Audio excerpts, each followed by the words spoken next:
Lonely Monk Productions.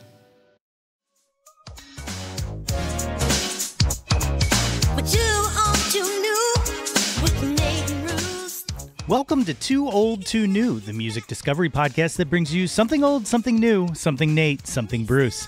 I'm Nate Runkle, host of the Yo, That's My Jawn podcast, and with me, as always, is my good friend Bruce Warren from WXPN. The premise of this show is simple. Each week, we bring you 2 songs apiece. One new song that has been metaphorically spinning our turntable platters, and one old song that we believe still absolutely matters. I feel like that slogan should be like, I got to get like some voiceover guy to be like, one that absolutely matters, like the old MMR Rocks guy. Who did that? Who was that? That's a good question. I don't remember, but I know exactly what you're talking about, It's amazing. How you doing, sir? I'm doing great. How are you? Pretty good, man. A lot of good music coming out, including some things that I didn't even get to pick today. But like new Bartees Strange today is phenomenal. Really excited for that new album. Yes. Like it's that time of year. You know what I mean? Yeah. Like yeah. It's the rush to it's the final quarter rush for the announcement to either end the year or set up the new year, because these are just songs that are coming out now. Like albums are on the way in the first quarter of 25. So, any day now we'll see that Stereo Gum's 453 albums to look forward to in the first quarter of 25. That's right. And variations on that theme. You know what I mean? Exactly. Well, I'm already starting to. My wife and I sat at the kitchen table the other day and started thinking about our song list for 2024. Because we're coming towards the end here, and you got to put it together. But I got to say, speaking of countdowns, XPN has announced what their countdown is this year. Do you want to tell the folks that listen to this what you guys got going? Yeah, absolutely. It's the 885 greatest songs of the last 25 years, including the year we're in. It's all about the songs. We did a countdown. So for the last 18, 19 years, we've been doing these year-end programming features, which are most of the time voted on by the listeners, and they are countdowns. And we did an 885 songs of the new millennium countdown a handful of years ago, which Adele was number 1, which allowed us to access the moments that we're living in now. But we decided to go for it this year. So, you can vote up to 10 songs. And if you live in the listening area, Philadelphia, Jersey, Delaware, you're going to get entered into a contest to win a pair of tickets to a show a week that WXPN promotes. And that's a pretty cool fucking prize, particularly if you like to go out. So, but if you don't care about the prize, vote. So there you go. That's Hell yeah. What's going on. I can't wait to submit my ballot, which is number 1, Impossible Germany by Wilco. And all of the rest are 9 songs from the Josie and the Pussycats soundtrack. So get ready to count those. I will tell you one funny thing, though. So I, along with just a couple other people, have access to the votes as they're coming in. And it is unbelievable to think that there are so many ways to spell the title of the song, Seven Nation Army. I mean, come on. You either are going to write the number 7 or the word 7. But I'm telling you, people are finding many other ways to spell the name of that song. So what can I tell you? Anyway, it's really impressive. Anyway. I mentioned the Josie and the Pussycat soundtrack in jest, but it is one of my favorite soundtracks of all time and I think it's really important because to me, without Josie and the Pussycats, you don't get like the explosion of like Avril. You don't get the Kelly Clarkson Since You've Been Gone. Like all of these things kind of come from that just a album put together by Slayers. Like Adam Schlesinger's on it. Babyface wrote songs on it. You got Kay Hanley from Letters to Cleo. Adam Duritz, I think, did some work on it. It's Wow. what I think is one of the most underappreciated gems of Wow. the new millennium. So, mentioning soundtracks, let me just jump right into the new, because Yeah. I just recently found out about this Apple Plus series, Bad Monkey, starring Vince Vaughn, by Bill Lawrence, who did Scrubs and Cougar Town. And there's a soundtrack that's coming out for it this Friday, October 4th, that features a lot of bands doing Tom Petty covers.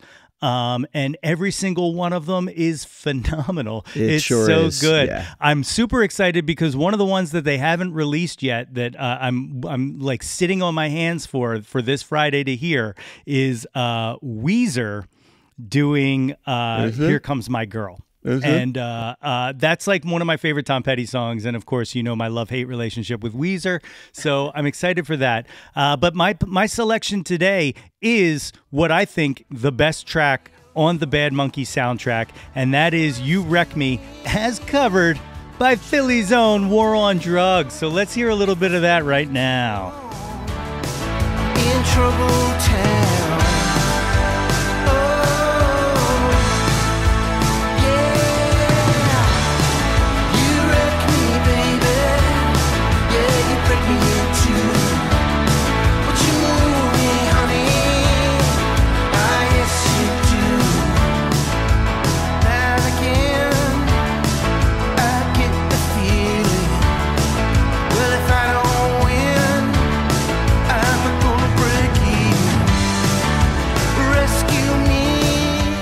I mean, just incredible stuff. Like, I was like, I don't want to say I was shocked because obviously they never miss, but like this cover just fits them perfectly. Yeah, they slay it. And I will tell you this: one of the reasons. Well, they're an amazing band, but one of the reasons why this song is just so like it just moves like a fucking freight train going 100 million miles an hour.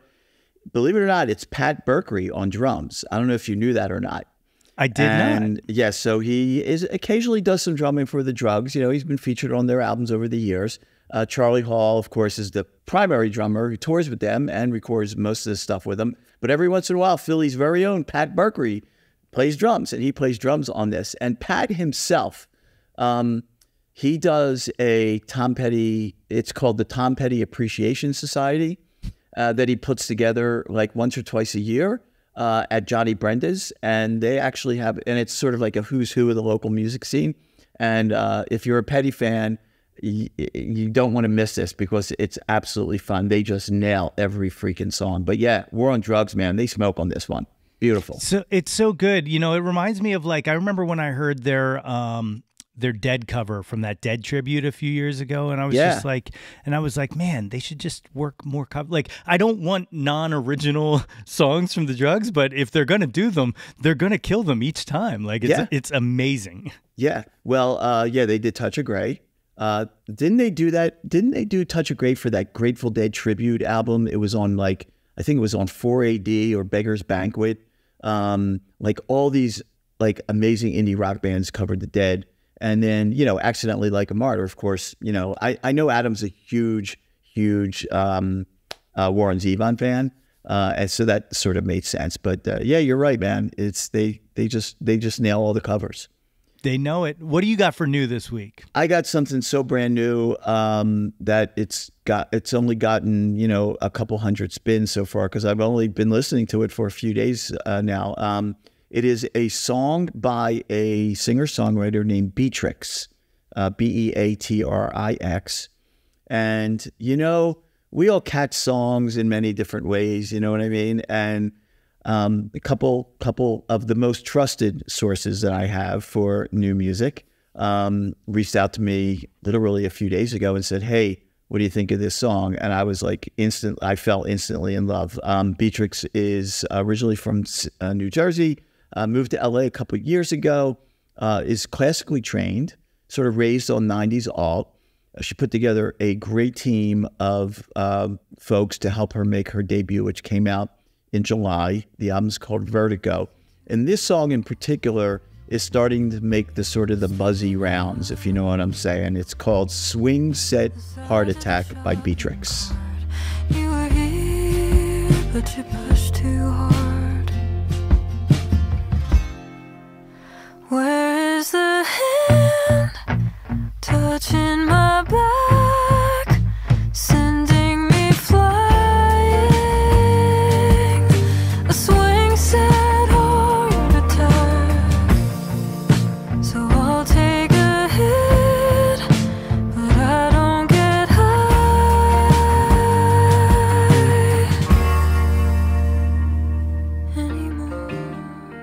just the title alone, Swing Set Heart Attack, just sets it up right there. Like we've all had swing set heart attacks. So I was very interested in hearing where Beatrix went with this, and it's a beautiful song. And it's primarily, it leans into the pop side of things.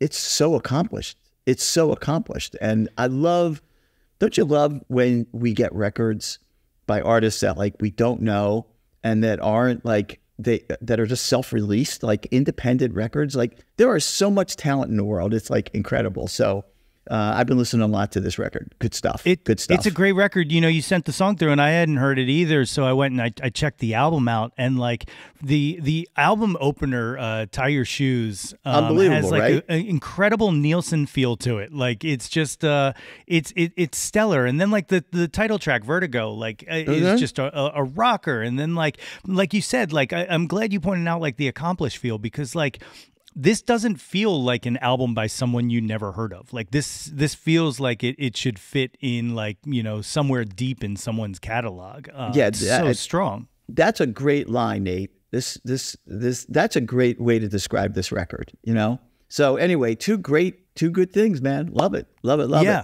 One of the things I forgot to mention up front that I want to mention here in the mid section is we were talking beforehand about the loss of the great Chris Christopherson. Yeah. And I would love to point people in the direction. I do this a lot, but jump up on xpn.org and check out the rebroadcast of the World Cafe that he did from, what was that, like 95? 95. It's incredible, and he performs in it, and it sounds phenomenal. He sounds phenomenal. He's got great stories.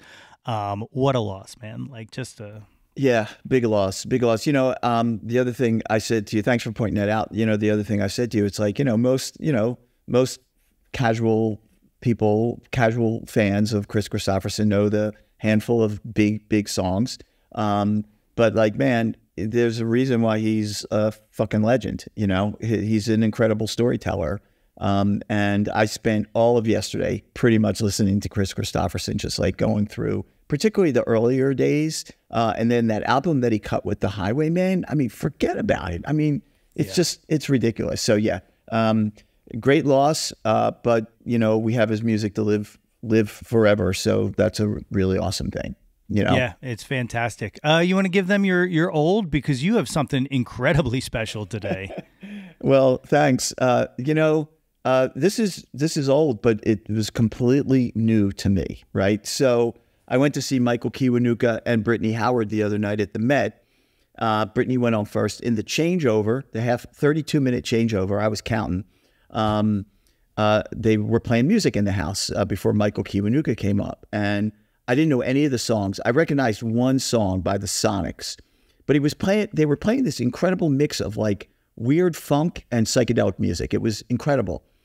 The song came on and I was Shazamming everything pretty much. And this song came on, and it was this song by a band I had never heard of before called Upheaval. And the song was called Paradise Lost. And, when I, kind of got home and I started Googling, I learned that Upheaval were a prison band formed in sort of the early to mid 70s in Wisconsin. I mean, it's a crazy story, and a couple of them knew how to play instruments before they actually got incarcerated. But there was a music teacher that the prison hired to go in and teach the prisoners how to play music, and they formed this band, and they're called Upheaval, and this song is just the fucking jam. So let's check it out. It's called Paradise Lost. It's by Upheaval.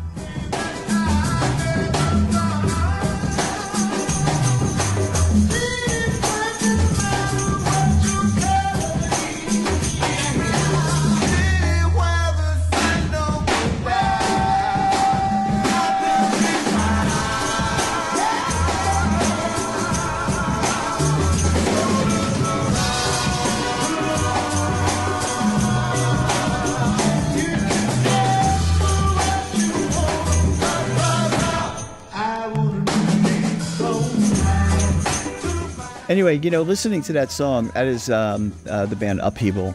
It's called Paradise Lost. And listening to that song, it kind of, I'm going to assume that Kiwanuka put together this, pre-show music, and it was just like, it made a lot of sense. And I'm a huge Michael Kiwanuka fan, but the story is about this prison band is really intense. And I found this incredible, deep article about their origin story, which includes about an hour and 20 minutes of video footage of them performing. So we got to figure out a way to get that link to people, like, so I'll leave that up to you, Nate, since you are We'll put it in the show notes. So if you listen to this on any of the podcast things, the actual notes will have a link. You can click it. It'll take you to the article. Same thing with the YouTube. I'll put it in the YouTube comments as well. That'd be great. So very cool. It's very cool stuff. It's incredible. And like what I was reading, in what you sent me, they only cut, I think, 25 copies of the 7-inch. Yes. And if you go up on Discogs, 7 people say they own it. So I say there's 7 liars up there, because there's no goddamn way. Actually, 2 of the guys. So I've really gone into the deep end of this. 2 of the guys, or one of the guys who owns it, is a DJ from Milwaukee who was in a band called Kings Go Forth, who were an instrumental sort of R&B funk band. And apparently he owns 2 copies of the 45. So okay. There you go. All right, maybe he's on Discogs, and maybe he's I'll on take Discogs. The liar. Well, the other 5 guys, liars. Exactly. So my old pick this week is a bit funky as well, and that is so I don't know how many people are familiar with this, but back in 1978, there was a TV show called What's Happening, and it was based on, it was kind of influenced by the movie Cooley High. It's about 3 African-American teenagers living in Watts, and they did this special episode with the special guests, the Doobie Brothers. The Doobie Brothers are coming to play their high school, and they want to get tickets, but they couldn't get. Rerun went out to get burgers and fries, and jumped out of line, and the show sold out. So so they get this Rerun sitting there upset in the soda shop because he did not get the tickets, and this guy Al Dunbar comes over and says, "Well, I got your tickets," and he goes, "All you got to do is do me a favor, just record the show for me, all right?" So it's this bootlegger, and Rerun's just dumb. He thinks that Al Dunbar is friends with the band, so it's not a big deal. So he goes ahead and does it. The guys, they all go meet the Doobie Brothers because Raj works for the newspaper, and they're talking to them, and the Doobie Brothers are like, "Yeah, man, everything's great, except for we have this problem with bootleggers."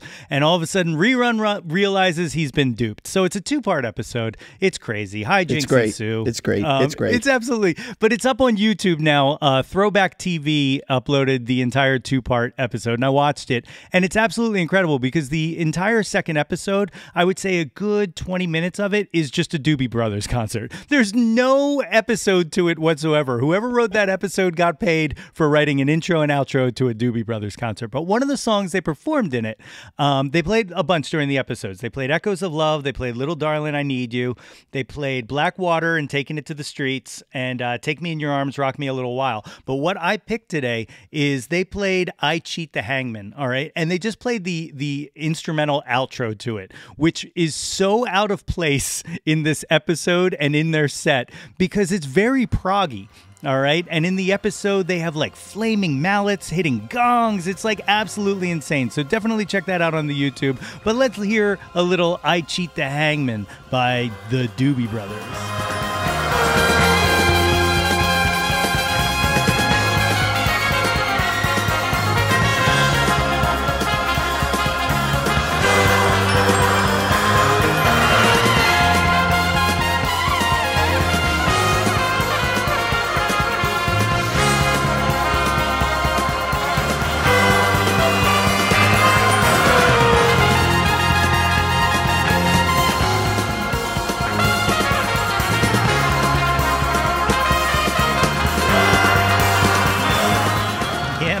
from 1974, Stampede. That is I Cheat the Hangman by the Doobie Brothers. God damn it. Great record, though. Great. As I mentioned to you earlier today, I was like, that is one of my favorite Doobie Brothers records. That's a good tune. Good tune. It's wild, too, because, like, you know, that's like I think that was the first album that what's his name? Why did I just blank? Oh, Skunk Baxter. Skunk Baxter played on. Started playing on.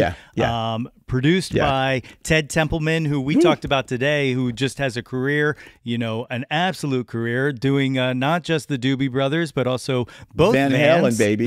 Van Halen and Van Morrison. Exactly, You know, exactly. If you were a Van, Ted was on your record. But man, what an album and what a song. Yeah. Good stuff. Absolutely good stuff. So wait, I want to go back to Cooley High for a second because, you know, Cooley High came out in 75. And because I still remember because I was a senior in high school when it came out.